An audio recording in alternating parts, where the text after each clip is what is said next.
Hey guys, welcome to My Sew Bliss. Today I'm excited to be sharing with you how to make a Sawtooth Star quilt block. It's super cute and a very common quilt block that you might use in a quilt pattern and making a pillow or a bag, or I've seen even someone put it on the front of a dress. So it's so versatile and it's just a good one to know how to do. So I'm going to be showing you guys how to do that. I already have 4 flying geese blocks already made. I'll put a link down below for the tutorial on how to make those quick and easy, and make sure you have them squared up, and that'll have them ready to go. And then also put a link down below for different sizing that you might want to use if you don't have a pattern and you're just gonna make like a wall hanging kind of like I am and just need the size referencing for how big your flying geese are and how big your blocks are. I'll put a link down below for that as well. And if you have any questions, make sure to leave a comment and I will get back to you and try and help you out as much as I can. So along with the flying geese, we have 4 of those, and then you need a big centerpiece. And I used 2 different fabrics for this. Sometimes with the Sawtooth Star, you use like the same fabric in the middle as you use on like the star points. I'm using different ones. So I'm using 3 different fabrics. You could use 3 or just 2. Whatever you prefer. So I have those, and then I also have my corner square blocks. So once you have all those cut out, you are ready to get started. The really cool thing about this quilt block is that once you have everything cut out and you lay it out, it's really pretty simple to put it together and for it to look really good. So for this quilt block, this is how you're gonna have it laid out. I put those squares in each corner and then a flying geese on each side of our giant square in the middle.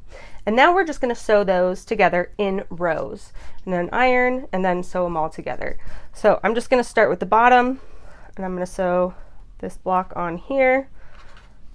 I'm going to sew it at the top right here and then do the same thing to this one. And we'll make sure you're doing them right sides together, just like that. And we're going to sew them at 1/4 of an inch. Now I'm going to sew down those straight edges, just like I said, at 1/4 of an inch. I'm using my sewing machine right here, but I'm gonna do it on both the top and bottom row. So I just brought them over at the same time.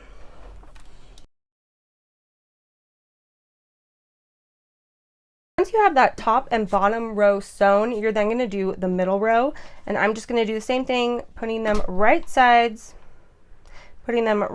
together, and stitching down the side at 1/4 of an inch. So I'm going to quickly just take these ones. My squares are a little too big, so I'm just going to square that up, make it all the same size, so then I can sew everything together. So with our rows all ready to go, now we can turn the top row in and the bottom row in, right sides together, and stitch together along these long edges at 1/4 of an inch. After your rows are all sewn together, your block will look like this. You can then iron it and then square it up to whatever size you need. Mine is going to be a 9-inch square, and I'm really happy with how it turned out. Don't be afraid to, if you need to unpick it, make sure things line up how you want it. It's definitely not going to be perfect at first, but I think the more you do it, the better you'll get at it. And that's what I keep telling myself too, because mine's definitely not perfect either, but I want to make more of these. I would love to make a whole quilt, but we'll see how far I can get. It's just a little time consuming. So thanks so much for watching, guys. Make sure to give this video a thumbs up and to subscribe. If you have any questions or comments, make sure to leave them down below in the comment section, and I will see you guys next time. Bye!